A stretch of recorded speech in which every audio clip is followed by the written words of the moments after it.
સુરતમાં કોરોનાનો કાળો કહેર જોવા મળી રહ્યો છે। કોરોનાના પોઝિટિવ કેસની સાથે સાથે રોજે રોજ મૃત્યુઆંક પણ વધી રહ્યો છે। ત્યારે જહાંગીરપુરા ખાતે આવેલ કુરુક્ષેત્ર સ્મશાન ભૂમિમાં સતત 24 કલાક અગ્નિદાહ ચાલુ રહેતા સ્મશાનની ભઠ્ઠીની ચીમની પણ તૂટી પડી હતી। સુરત શહેરમાં કોરોના હાલ કહેર બતાવી રહ્યો છે અને તંત્ર પણ કોરોના સામે જાણે લાચારી અનુભવી રહ્યું તેમ લાગી રહ્યું છે।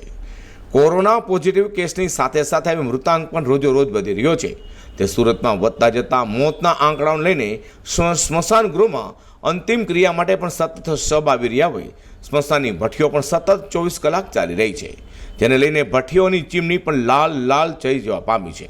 ત્યારે મંગળવારે તો કુરુક્ષેત્ર સ્મશાન ભૂમિ ખાતે એક ભઠ્ઠીની ચીમની ઓગળીને તૂટી જવા પામી હતી, જે ભગવાન હવે બસ કરે એટલી જ આજીજી કહી શકાય।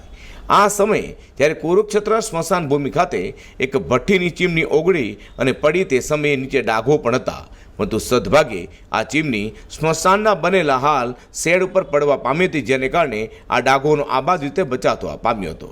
આમ હવે તો સ્મશાનોએ પણ જવાબ આપી દીધો છે સુરતીજનો માટે, તમે માસ્ક પહેરો, બને ત્યાં સુધી ઘરમાંથી નહીં નીકળો। અઝર કુરેશી સાથે પ્રકાશવાળા, G10 ન્યૂઝ।